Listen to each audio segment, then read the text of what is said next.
Right, thank you. All of a sudden it's almost over. I can't quite believe it. But there's a lot of good stuff to come in the next hour, I hope. At some point yesterday afternoon, Chris Brown said something along the lines of Ken will only have about 48 questions to answer in this last session. Well, since he said that, I think the number has probably doubled. Are you a crypto constructivist? Are you a happy realist? Are you an optimist? Are you a pessimist? What do you think about human nature? And on and on and on.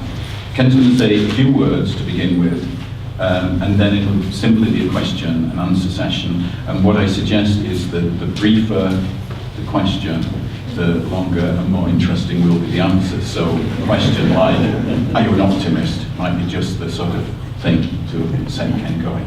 So, over to you. I'm an optimist. Well, I want to add my voice to the chorus. I think this has been one of the liveliest conferences I have ever been to, and it influences my entire view and opinion of the merits of the department at Aberystwyth. I know it's the biggest IR department in the world, but I also think it is, if not the best, certainly one of the several best departments in the world. And that's a considerable tribute, and it's a very carefully considered comment. I'm not just saying that to be pleasant and flattering. Right? So I am all the more pleased that Ken asked me here, and of course that he and the department paid me the honor, making me an honorary professor at this institution. That's not going to add to the quality of the teaching, however.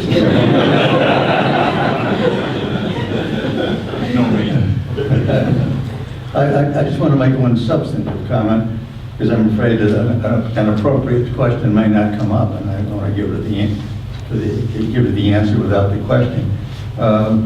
There was some discussion at one point about the European security community, and I just wanted to mention that, or quote, two people. One was A.J.P. Taylor, who said, after the war I worried for years that the Germans would make another bid for supremacy. I made the mistake, which is always a mistake, of trying to learn from history, that Germans have changed their character. Well, yes. And indeed, the Americans have changed their character. Then, of course, the question becomes, what caused the change? And the answer, obviously, is that Germany moved from the status of being a great power to being only a major power. And as we know, great powers lead troubled lives, and major powers have a more pleasant existence. And I suggest that that has a lot to do with the European area becoming a security system. Great powers, before nuclear weapons, great powers fought most of the wars. Lesser powers fought fewer. Now you're in that happy position. You know, the pleasures of not being a great power. Do much less fighting, much easier to build security communities. It was, as Roy Macretis put it, to contemplate a war between France and Germany after World War II would be as boring as contemplating a war between Athens and Sparta after the Roman Empire. That's questions. Thanks. Ken, I'd like to put to you a question once again, which Fred Halliday and myself put to you 10 years ago when we interviewed you back then. Let's see if I can say the same thing. I'll remind you of your answer. I want to start just by going back a little further to 1986 in your reply to critics, where you wrote in one of what's become many of your famous sentences, you said, students of international politics will do well to concentrate on separate theories of internal and external politics until someone figures out a way to unite them. Now, 12 years later, when Fred and I asked you whether you thought international theory was progressing, you said, not really. However, you also said something else then, which I found really intriguing. You said that, in principle, you'd be delighted not to have to choose between an internal and an external theory, and that a unified theory, if it was possible, I quote, would be a lot better than a simple theory of international politics. And he went on, I don't see any logical reason why this can't be done. However, nobody's thought of how to do it. Now, as you know, there are quite a few people in this room that have gone on trying to think about how to do it. And the question I'd like to put to you is, do you think we're getting anywhere? Well, I'm not. I haven't been able to think of any way of fashioning a single theory that would explain both the behavior of states and their policies on the one hand and the international system on the other hand. I'm glad that other people are trying. Well, I could just follow up on that. I was thinking about asking more or less the same question. So when you say things like this, I always have a sense that it's a bit tongue-in-cheek in the sense that you're saying that you would like to see this theory, but really you think it will never happen. I mean, is this what you're really saying? Yeah. Again, I'm, as most of you know, I'm a failed economist. Economists have been working all these years, and they haven't come up with a theory of the market and a theory of the firm combined. And I don't think we're likely to, but I don't want to say it's impossible. Could you clarify the mystery about the rational actor assumption for me? Again, I thought a lot about this when I was studying economics. It's an assumption that you use in building a theory, both in the international political and in the economic cases. But then once you've built the theory, the rationality assumption doesn't really have much to do with it. I mean, in the competitive system, whether it's international politics or a national economy, the actors behave any way they want to. Right? Can do any damn thing that pleases you. And then you'll find out that, in other words, the system will take care of you. And in the economy, if an entrepreneur runs a business recklessly, he's almost sure to run it into the ground and go bankrupt. Right? But any economic actors, free to do that, go right ahead. Right? The same thing is true in international politics. States can behave any way they want to, but they'll be likely to be punished or rewarded accordingly.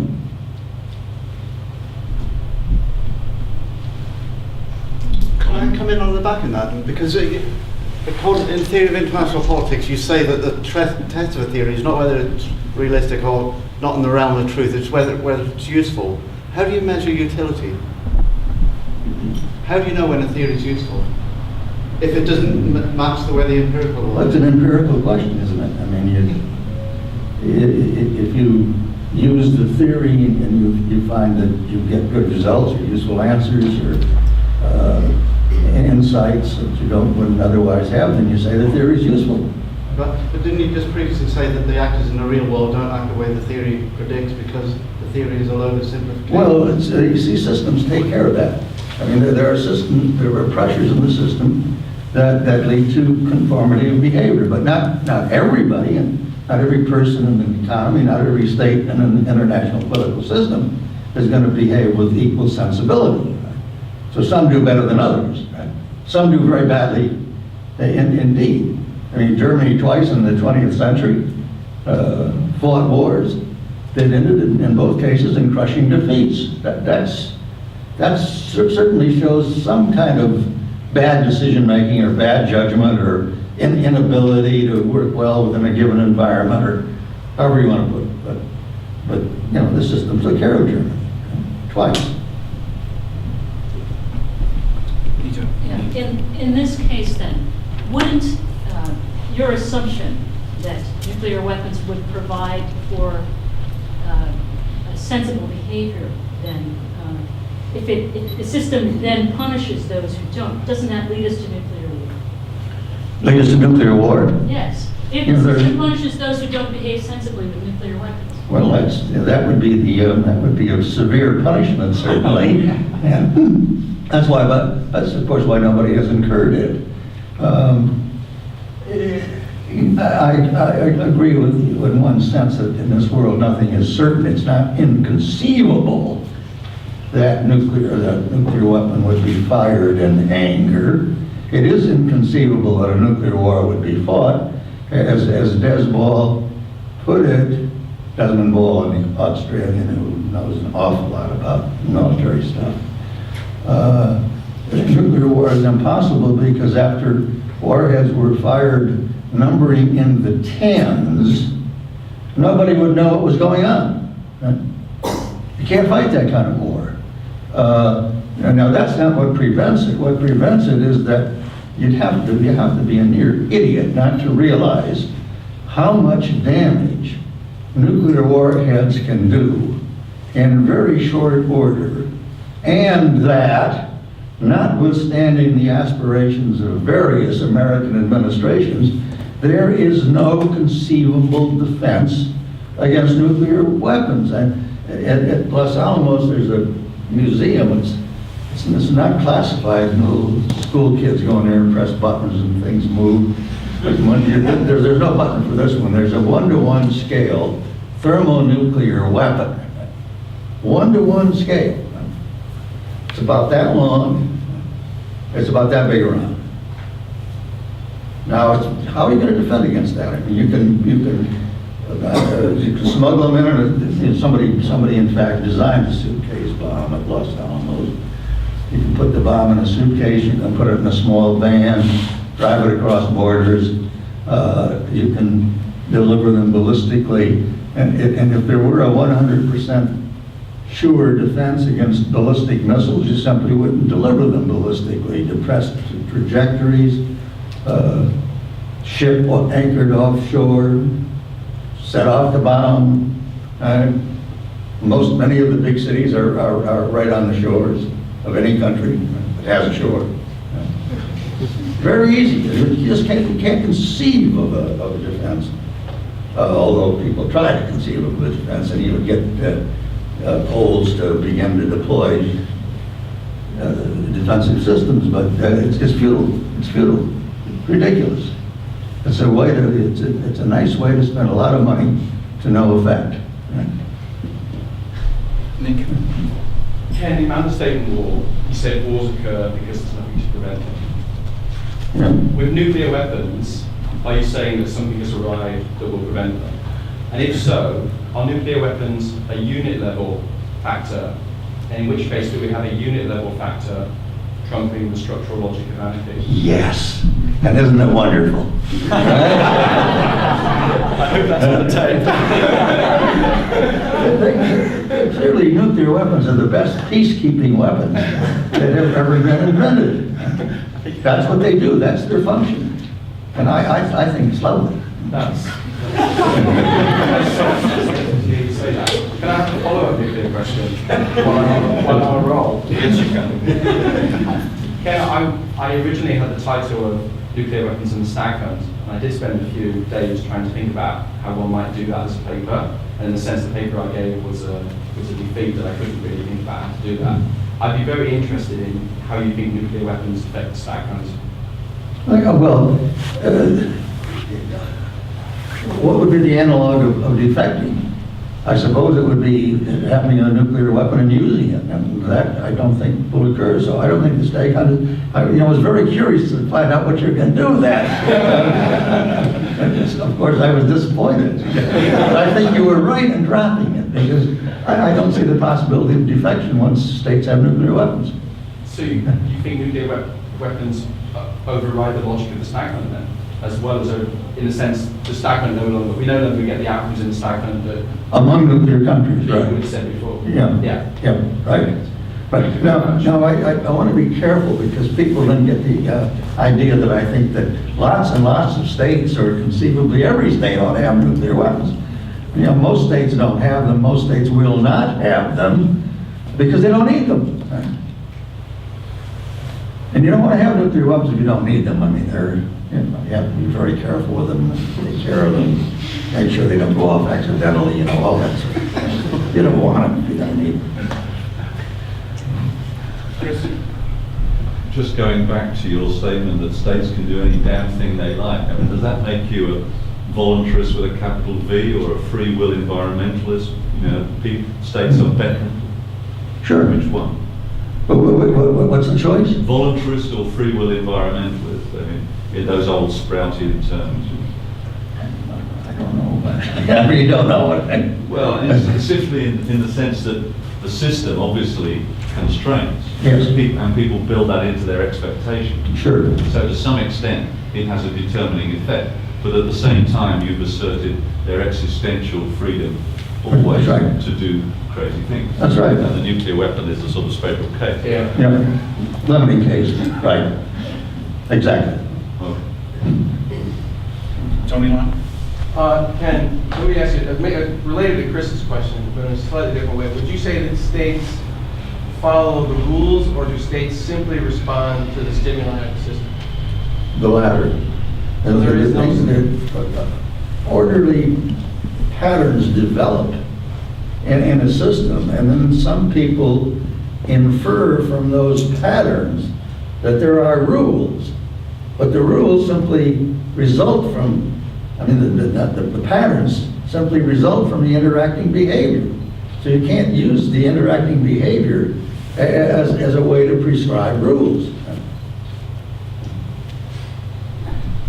Mike? A slightly more practical question, but with a theoretical spin. Could you talk a little bit about the American adventure in Iraq? Oh. Is this most specific? Is it reasonable to think that the United States has been punished by the system? And if so, has it learned anything? Or just generally? Just talk a little bit about it. Yeah, I will. As probably all of you know, led by John Mearsheimer, 33 of us, or whatever the number was, signed an advertisement that we ran in the New York Times in September, a year before the war started, opposing the war and giving 6 reasons. And rereading those 6 reasons, they still look very cogent. 6 reasons why we should not go into Iraq.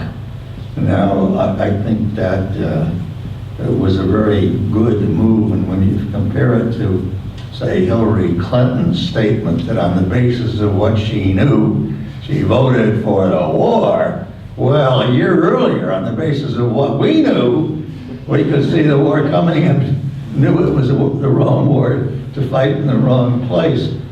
I don't know if we can say that the system punished us, but certainly acting against the sort of common sense knowledge of what happens when states do things like that is very easy to win the war. I mean, we won the war without any problem. It's living with the victory that you've won.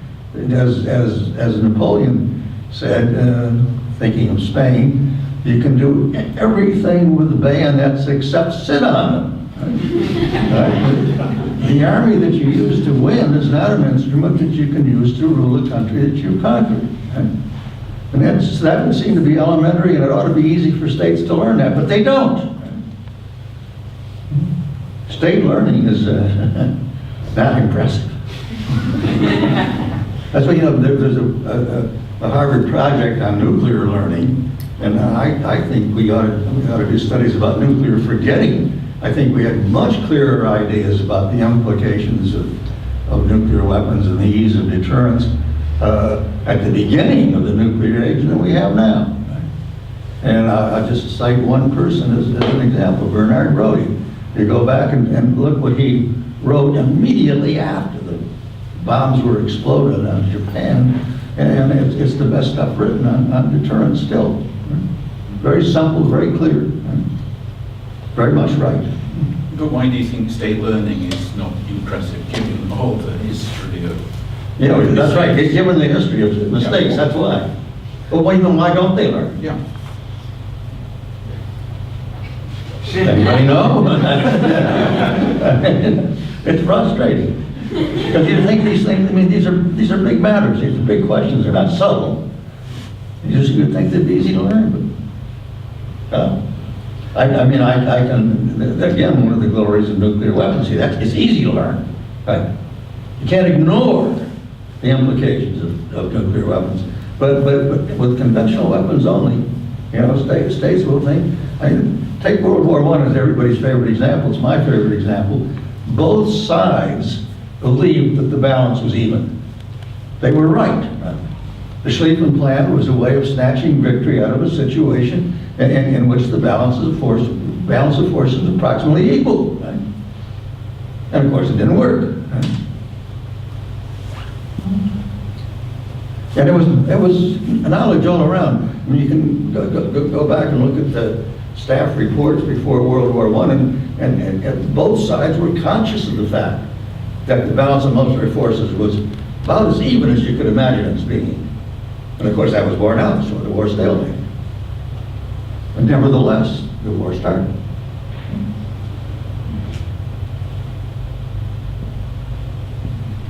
William. Looking back over a long career, are there things you would like to have written but didn't write? Or things you began but didn't finish? Oh. I found it's always very difficult for me to write anything unless I have an idea, something I want to say quite badly. I mean, writing is difficult enough. So if you don't have an idea or a case to be made, it's better just not to write anything at all. At least that's my view. And now that I'm well into my 80s, I find that I don't have all those new ideas coming along. I mean, they just seem to have dried up. So until one does, I don't expect to do any major writing. I was going to revise my part of Sagan and Waltz this summer, especially to include Iran and various... I don't mean now, but looking back over the last... what... things that's going back 20, 30, 40 years. Well, I wrote what I wanted to write. I thought it was... I know I haven't written that much, but then it takes me a long time to write something that satisfies it. So I'd rather write less and hope that it's better than write more and settle for a lesser level of quality. So when it comes to writing more, it may not be better. That's right. For me. It may be better for you. Right? Chris. Can I get back to the nuclear proliferation and the rationality issue? Because I think to some extent they do link together very closely. I mean, in some sense, if you've got a system of capital punishment, a really vicious capital punishment, why do people commit murders? They commit murders because they think they can get away with it. If I was in a nuclear weapons state, I would look for ways of delivering nuclear weapons which couldn't be traced immediately back to me. And it seems to me, with modern technology, that's not inconceivable. A boat sails into New York Harbor and blows up. Which of the American enemies with nuclear weapons did this? It seems to me at that point, you can't really rely on a rational calculation to say that that's not going to happen sometime between now and the death of the sun. I don't want to weasel out of that by saying, well, nothing is guaranteed. So I think this is a near guarantee. I don't think people commit murder because they think they can get away with it. I think they commit murder for a lot of other reasons. I mean, we know that violence begins at home. Most people kill other people who they usually know quite well. Right? So these are crimes of passion or whatever, or people get drunk or that kind of thing. But I don't think that thinking I let that go with that. Nuclear weapons, using them thinking you can get away with it, extremely risky. Extremely risky. It's true that with modern systems of delivering communications and all that, there's a lot you can do. It's also true that with modern systems of surveillance, there's a lot you can find out. And in the United States, for all of its faults, is very good at maintaining surveillance. I wouldn't want to try it. There is the terror. I wouldn't want to advise any country to try it. And of course, that leaves the problem of nuclear terrorism.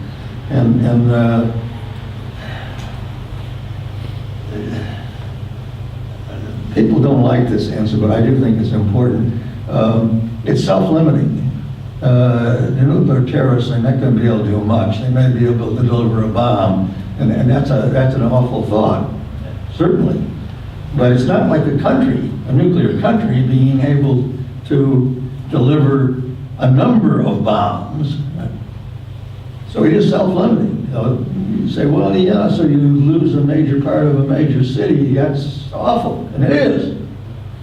But it is limiting. I mean, that's about as far as you can go. Can I come back on the, just quickly, I mean, your first answer to that was say murders don't take place, deterrence doesn't stop murders at home. I mean, the worry is how about wild and crazy people taking over states? And can we be sure that the level of rationality in national leaders... Well, that's the reason I don't like the word I don't like the word rationality. I mean, I'll admit it. One of the striking things about nuclear states is that every nuclear state has behaved like every other nuclear state. And to our surprise and ultimate delight, but when Stalin's Russia got the Soviet Union, developed the ability to make nuclear weapons, I mean, we were petrified. Right? China probably even worse. China with the bomb during the Cultural Revolution, I mean, there was an awful lot of worry. Right? But of all the crazy people and of all the terrible things that might have gone wrong, nothing has. Right? Well, Mao Zedong, everybody credits Zhou Enlai for anything that was any good that happened during the Cultural Revolution, of course. But I suspect it was by no means Zhou Enlai alone. Right? I suspect it was Mao Zedong as well as Zhou Enlai. You've got things you've got to take good care of them. Right? You've got to control them. Right? And people used to delight in quoting Mao Zedong, I don't have the numbers exactly right, saying that if nuclear weapons are used against the United States or the Soviet Union, and 200 people are killed, that's the end. There's no more Soviet Union, there's no more United States. But if nuclear weapons are used against China and 200 million people are killed, we still have 200 million left, right? And we took that as being an indication of the extreme cruelty of Mao Zedong and the absolute disregard for the value of human life. Now, we all know that, well, Ronald Reagan didn't know this, but almost everybody knows that you don't want to talk up the efficacy of other people's weapons. If they've got something that you don't have, you try to minimize the importance of that weapons system. And I say, except Ronald Reagan, because he announced and proclaimed and repeated that the Soviet Union was ahead of us by every measure, from irregular warfare to regular warfare, conventional warfare, nuclear weapons, superiority across the board. I don't know of any other head of government who's ever made any comparable statements. It was astounding. You said nothing can go wrong. Nick this morning mentioned two things that nearly did go wrong, the Cuban Missile Crisis and Able Archer. You're almost on the point of saying nothing can go wrong. I'm almost at that point. Not quite. Not quite. As I say, there are no guarantees in human life. I think the Cuban Missile Crisis is an example of why things don't go wrong. Clausewitz put it quite well. If war should ever approach the absolute, it would be imperative not to take the first step without considering what may be the last. That is how it might end. And President Kennedy, during the Cuban Missile Crisis, I'm I'm almost positive he was not reading Clausewitz the night before, said, I don't worry about the first step or the second. I worry about the fourth or the fifth, and then we don't take the sixth because there's nobody left to take it. At the time, American estimates, they were too high, as a matter of fact. As Henry Kissinger put it lately, retrospectively, at the time, we thought the Soviet Union had only about 70 truly strategic systems. Turned out they didn't have that many. That doesn't matter. We thought they had 70. And that was enough to persuade the President of the United States, rightly, I mean, that's plenty, how many do you need? Right? To persuade the President of the United States that any move that risked nuclear war was a move you could not make. And it's clear now that both Kennedy and Khrushchev understood that you had to get through that crisis as fast as possible because things can go wrong, as did happen. One of our U-2s was shot down over Cuba. Right? Now, boy, in a conventional world, something like that happened, you could have a war. Right? In a nuclear world, no. Cuban Missile Crisis, I think, is a source of great comfort. Able Archer was, of course, a funny one. We decided to deploy Pershing 2s and cruise missiles, and we advertised or emphasized that they did not have the capability of reaching Moscow. But the Russians knew that if we chose to, we could very easily add the boost that would carry them to Moscow. So when we began to unload these things in Western Europe, it was an occasion for great worry. And meanwhile, of course, the Reagan administration was making big, bold statements, put the two things together, and they had a legitimate source of worry. But again, nothing happened. You've just given me a chapter title, Funny Ones Happen. Barry first. I've got a whole list, so your time will come. Barry first. This is something completely different, just to help out those of us who are still teaching levels of analysis. Can you come clean on this in the sense that read this morning's discussion about man, state, and war? Is that a book about levels, as I think it is, or if it is, why didn't you use the term? Why did you label it? I can tell you very easily. I used the terms of levels of analysis, and my wife didn't like it.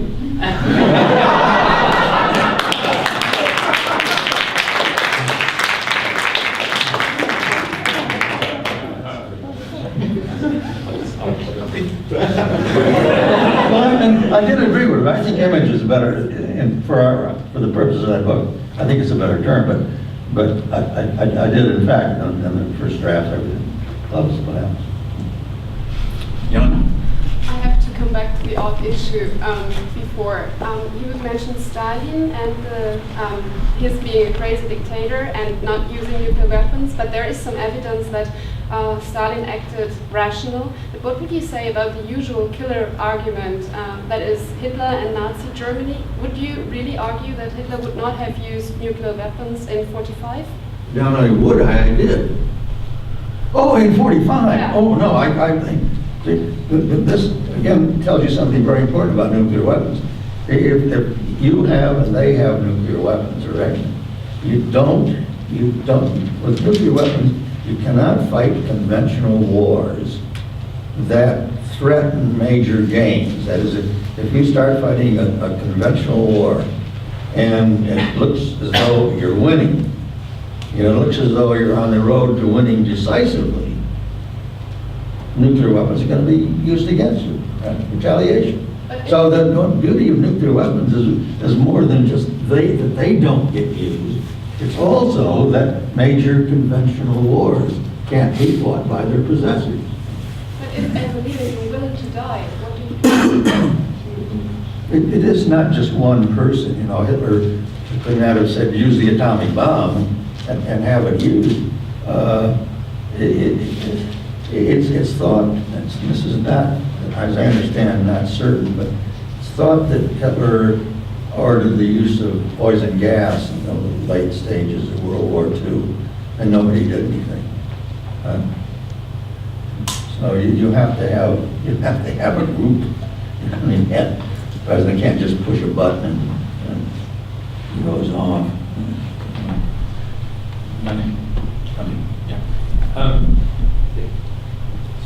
When you said that there's an appallingly bad record of states not learning in regards to the Iraq War, where do you think the cause for that lies? Do you think that's more a unit level thing, or do you think there are systemic pressures or systemic causes that impair the learning by states and units? Yeah, I think the systemic pressures are toward learning, and I think it's very much a unit thing.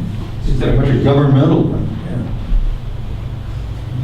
So and that's not a reductionist then? Well, you know, the state behavior is important. I mean, it's that if you try to explain all of international politics, as was often done, if you simply stick with the inside-out explanation, I mean, states are obviously the major actor. And it's sort of tempting and rather natural to say, well, what states decide to do, that's it, right? Reduction is everything. And my point is that you've got to look at state behavior, absolutely. They are the acting units, but they act within a system. And if you leave out the structure of the system, you're going to get wrong answers.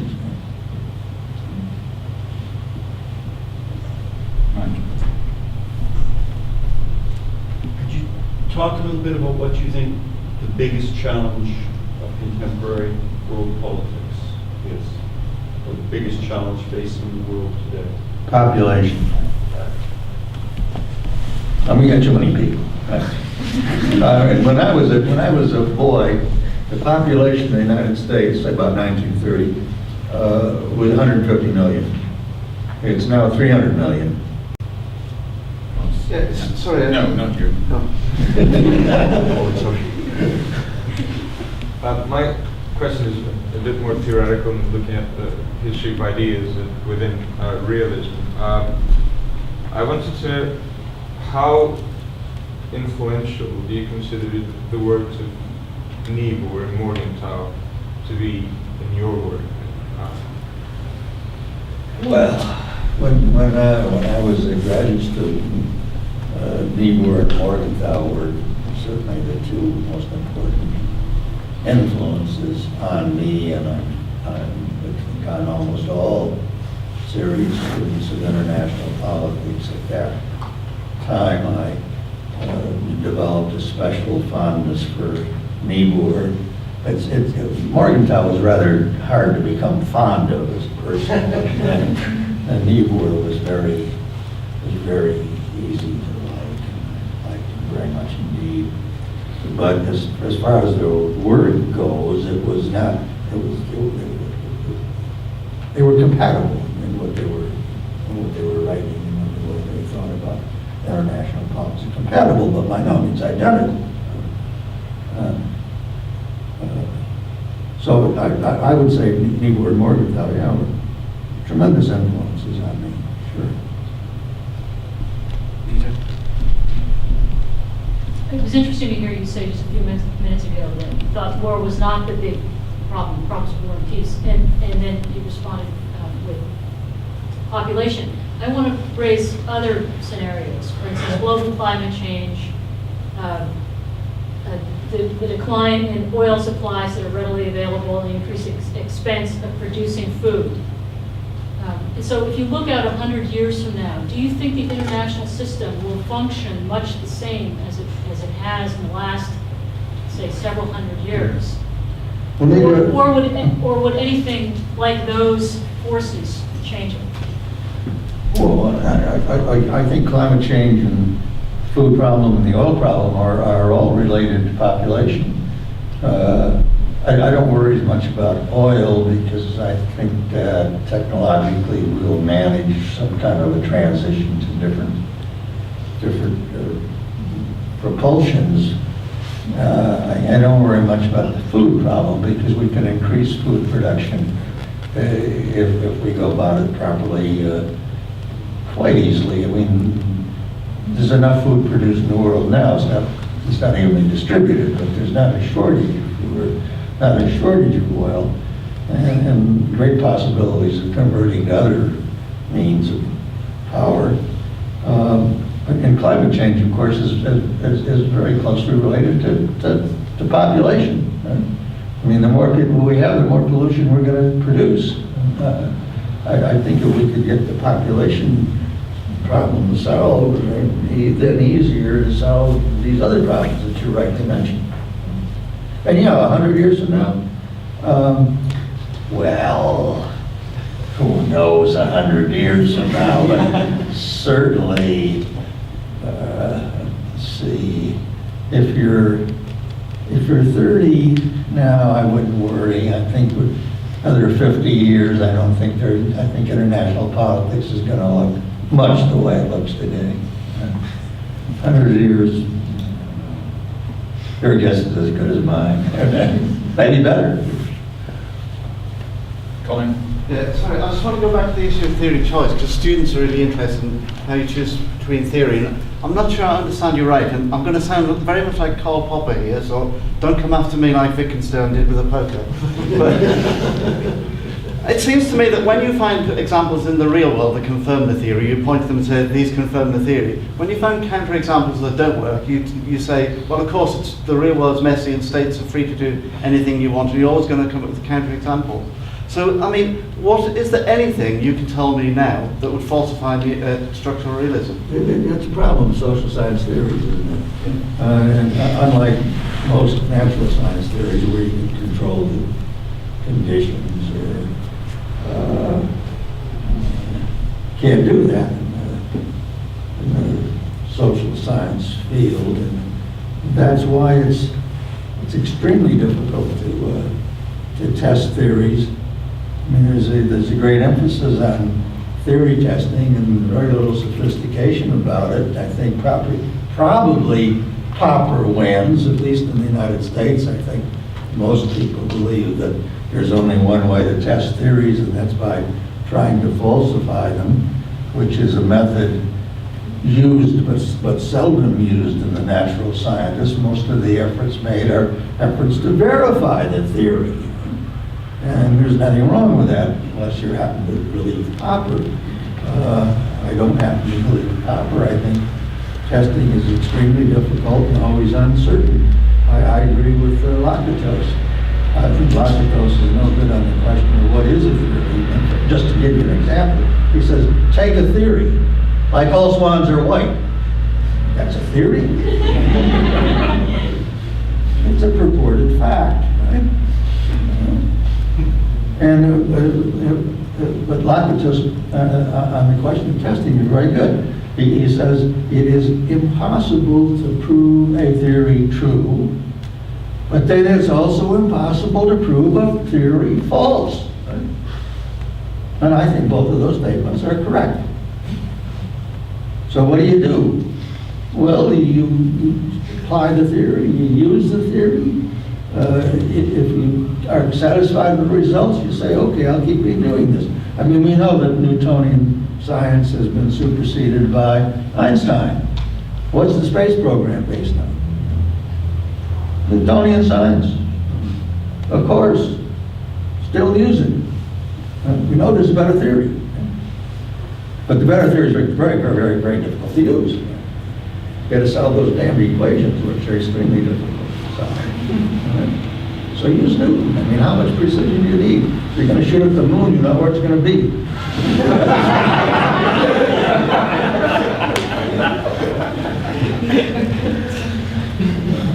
Come back?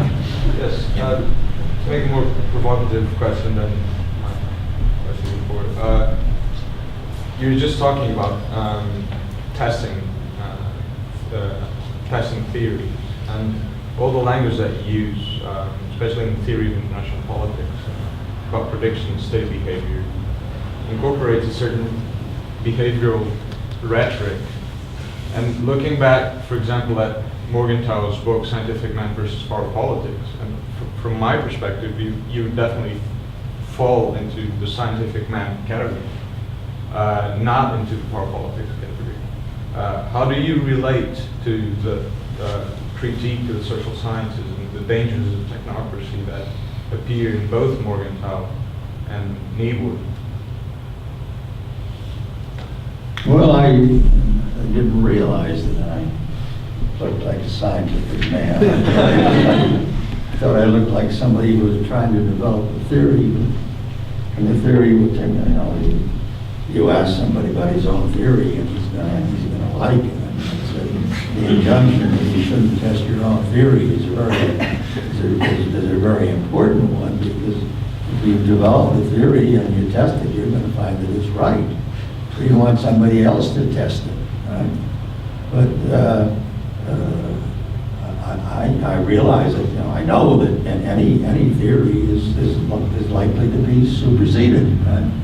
I mean, think of the Newtonian system, man. Think of how long it endured, and think of how widely it was applied, and not just to one, not just to terrestrial matters, also to celestial matters, in any of a number of ways and different fields. And it seemed to be, well, as who was the French physicist, mathematician who said, I usually know his name, and it was a Glomet. He said, there is only one world, and Newton has discovered its laws. All the excitement's gone. Now we still have a lot of work, applying it. It's applied work. The theory's there, the laws are there. They've been discovered by Newton.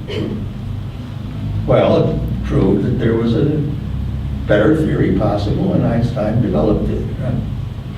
So we always expect a theory to be ultimately overthrown by a better theory. Right? That's always a possibility. Right? So I'm not smug and satisfied that I developed a theory that's timeless. I don't see how it can be improved, but then that's not strange. It is my theory. I've got 7 people on my list. I'm thinking I'm going to close the list now. Is there anybody else who's really desperate? Okay, 8. Shumita. Yeah, maybe I can give shorter answers. That's not easy to do. If I may come back to your response to Mike's question, I was wondering, would you say that structural realism offers sufficient tools to study the challenge of population that you just mentioned? And in this regard, are there any new research avenues you would suggest for? No. To the latter question, I think people doing research have to find their own objects to study. Does the theory offer sufficient tools? It doesn't offer any tools. It presents a picture of the world, and then you figure out, given that conception of the world, what kind of tools you need or can develop. But theories are, by definition, are parsimonious. If it's not parsimonious, it's not a theory. So that means there's not much in a theory. Right?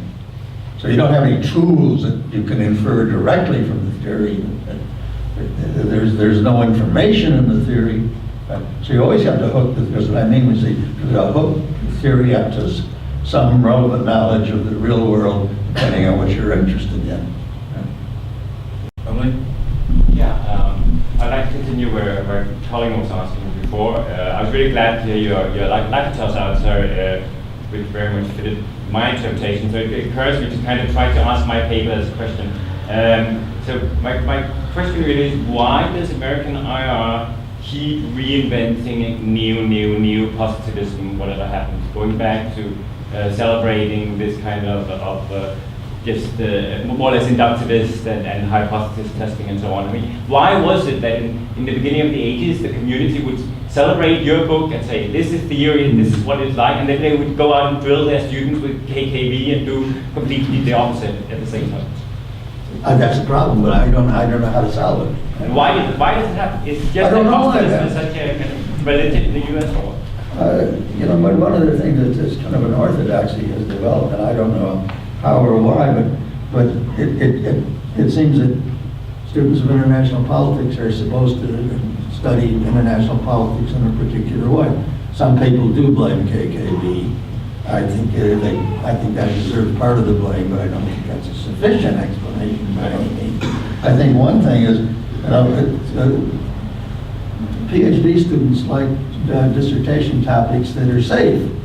And if you tell somebody, you get somebody like Steve Van Ebro, for example, wrote his PhD dissertation on the causes of war.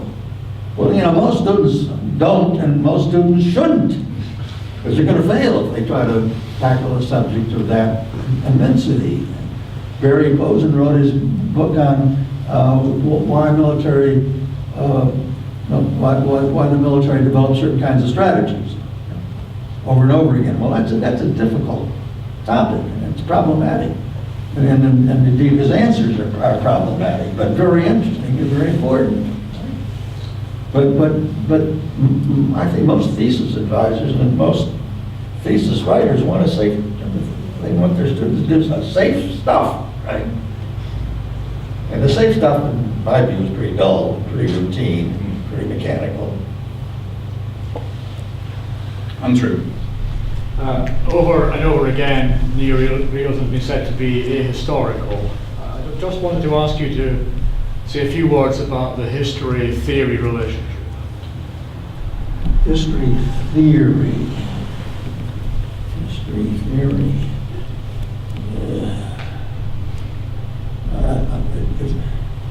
You don't mean the relation between theorists and historians? You mean? Well, the relationship, what is the relationship between historical knowledge, I guess, and theoretical development? Well, I don't know how you could develop a theory without a fairly wide knowledge of history. What would the theory be about? I mean, every theory has to be about something. And it's the historical record as we understand it that poses the problem that theory has to deal with. So, I mean, without history, no theory. I think that's a safe statement, probably an important one. What about the notion that neorealism is ahistorical? Do you accept that? Well, only in the sense that it applies in various periods of history. And so it's not tied to one historical period. But it's not, I don't think it's, some people say, there's no history in your theory. Well, they're absolutely right. There's no history in the theory. There's no history in any theory. Theories of physics don't have anything about the history of physics. Theories of international politics don't have anything in the theory about the history of international politics. But if the theory isn't useful in interpreting and understanding the history, well, then the theory is no good. You keep going back and forth between physics, natural science analogies, and social science analogies. Do you see a difference between social science and natural science that you think is relevant for theorizing in social sciences?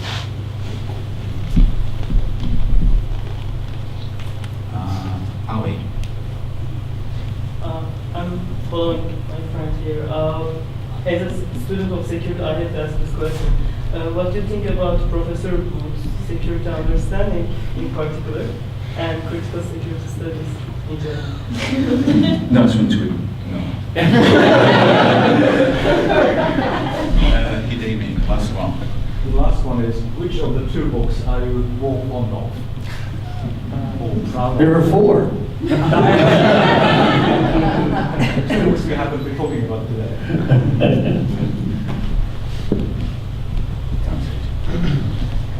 Theory, social or natural, the theory has to meet certain criteria. Whether, as a theory, whether it's, the difference is in the subject matter. And I think everybody would say, and I would say, that in the social sciences, the subject matter is more recalcitrant, and you can't control it. But theory is theory. Big judgment. Is it a theory or isn't it a theory? Is it simply a concept, or is it simply an empirical assertion disguised as a theory? You look at the theory and see if it's a so-called theory, see if it's a real theory.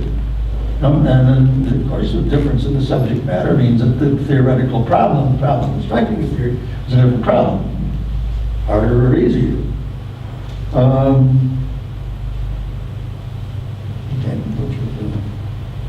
What was the next one? Which of two? Now, which of two what? Which of two books, right? Which of your favorite? Well, naturally, I like theory of international politics because it comes after Man the State and War. After Man the State and War was published, a professor at Oberlin, George Lani, said, what's the sequel going to be? And I said, sequel? I don't have any idea about a sequel. I don't know what to say next. I don't know how to carry it any farther. And I didn't develop an idea about how to carry it any farther or how to use what kind of the beginning gropings for theory and turn it into one. You got to wait till you have an idea. And I waited. And lo and behold, I got the idea. So I could write what, in a sense, is a sequel. And since it comes second, my affection for it is greater than for the first book, although I have a considerable affection for the first book. And it developed under difficult circumstances. That is because I was called back into the Army and all that sort of thing. Because children were being born and life got more complicated and all that. My favorite is theory of international politics, sure. Now, I don't think I can do justice to Kenneth Waltz because I haven't been doing much reading lately for reasons that are easy to explain. So I'd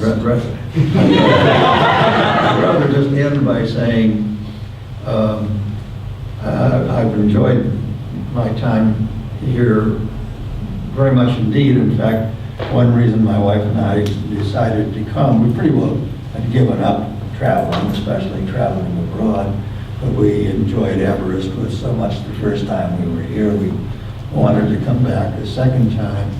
And coming back and observing the department and what you guys are up to, I decided very easily that this is, obviously this is the biggest IR department in the world, but I also think it may be the best IR department in the world, which makes me only happier to have been invited and to be here and to receive the considerable honor that you heaped upon me, and I want to thank you very much indeed.